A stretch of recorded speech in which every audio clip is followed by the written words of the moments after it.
5, 4, 3, 2, 1, 0. All engines running. Commit. Liftoff. We have liftoff.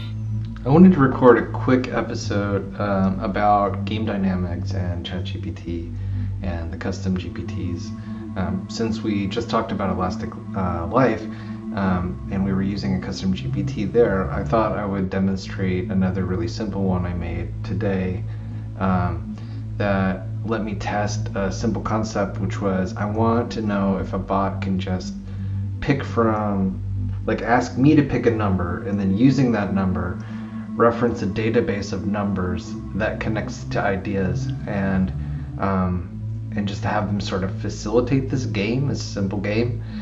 So that's what we're gonna do. Let's give it a shot.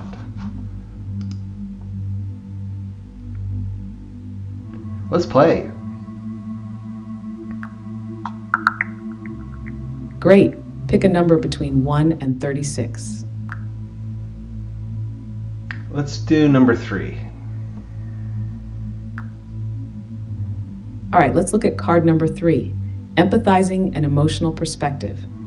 One important person who embodied this perspective is Princess Diana. Known as the People's Princess, Diana was deeply empathetic and connected with individuals from all walks of life. Her ability to understand and share the feelings of others was evident in her extensive charitable work, including her efforts to raise awareness about HIV/AIDS and her campaign to ban landmines. She often went beyond formal duties, showing genuine compassion and care for those she met. Does this bring anything to mind? Yeah, I think it brings to mind for me like being a courier for possibilities that straddle different kinds of worlds. Like I'm from a rural part of the state of Nebraska, but I also live in Omaha, the biggest city in our state. So I think being able to see both what the city brings to folks and what the rural life brings to folks give me an interesting perspective and a way of sort of weaving those things together and became, sort of part of how I see the world. And I think design is like this too.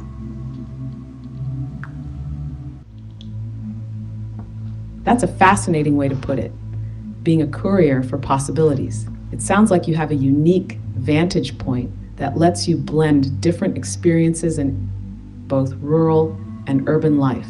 This ability to bridge diverse worlds can certainly enrich your perspective and approach to design, helping you create solutions that resonate with a broader audience. Would you like to pick another number? Yeah, let's do 22. All right, let's look at card number 22, acting and ethical perspective. One significant figure who embodied this perspective is Nelson Mandela. His commitment to justice, equality, and human rights drove his actions throughout his life. Despite facing immense personal hardship, including 27 years in prison, Mandela acted with unwavering ethical principles. His leadership in the anti-apartheid movement and his presidency in South Africa were marked by his dedication to reconciliation and building a fair society for all. Does this bring anything to mind? No. That's okay. Would you like to pick another number? Yes, let's do 13. All right, let's look at card number 13, observing a social perspective. An important person who embodied this perspective is Jane Goodall. As a renowned primatologist and anthropologist, she dedicated her life to studying chimpanzees in Tanzania. Her meticulous observations and deep understanding of social behaviors within chimpanzee communities provided groundbreaking insights into primate behavior and, by extension, human social structures. Her work highlighted the importance of patience, empathy, and detailed observation in understanding complex social interactions.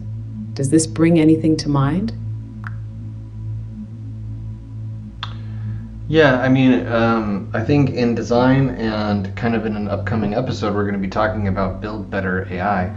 And just listening to people and observing them is a great important part of design and research, and finding the right kind of people and seeing how those behaviors are universal or shared in ways becomes like a way of creating affinities that then drive products and decisions that need to be made about businesses and such.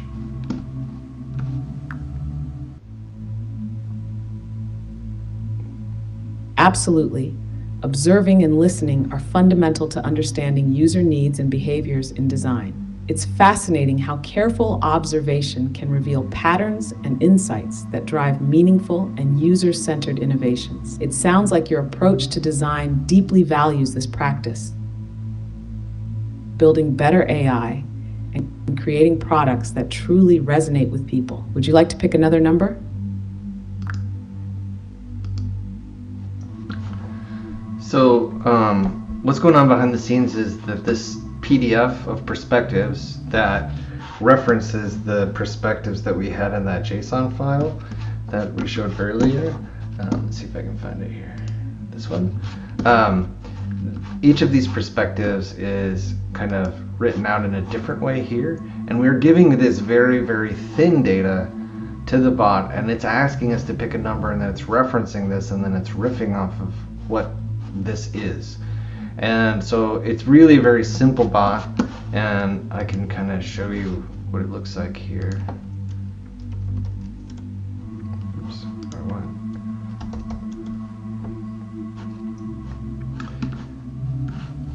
If we take a look at it,